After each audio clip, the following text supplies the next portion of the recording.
Okay guys, this is a quick video on how to clone a scanner. So this scanner right here, this is my clone unit. So the program inside this scanner, I'm going to transfer into this scanner inside the car. So to do that, obviously we need a unit that's already programmed. I'm going to plug in this cable, DB9 cable and power. These are the cables that come with the actual scanners. And here's power. So I'm just going to go and give power to my master unit, which is one with the program inside of it. I'm going to take the other side of the cable. So this cable right here, that's the other side of that, is this DB9 connector right there.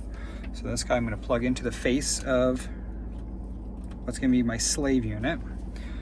I'm going to turn it on by turning the volume on. Okay, and then here's my master unit. I'm going to turn this on by turning the volume. Okay, so they're both on. So now what I'm going to do is I'm going to go hit the menu button. I'm going to go menu. I'm going to scroll down to wire clone, hit enter. Now this is my master unit. This is one that has a program. So I'm going to hit yes, this is my master. And now I'm on this one, I'm on the rear port of the master. Select OK.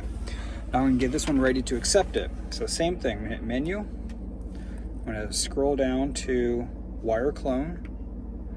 Now this is my slave unit. This one's going to receive the program. And on this one, I'm on the front port right there. So front port. So now it's ready. So now I'm going to hit the scan search. And on my master, I'm going to hit the same thing, scan search. So now what it's going to do, it's going to say clone master, and you're going to get those arrows.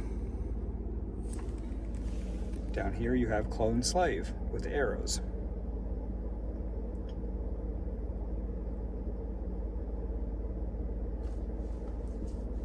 And this will go on for a few minutes, and then once it'll say program complete, and then all you gotta do is just turn the unit off, unplug your cables, and you're good to go.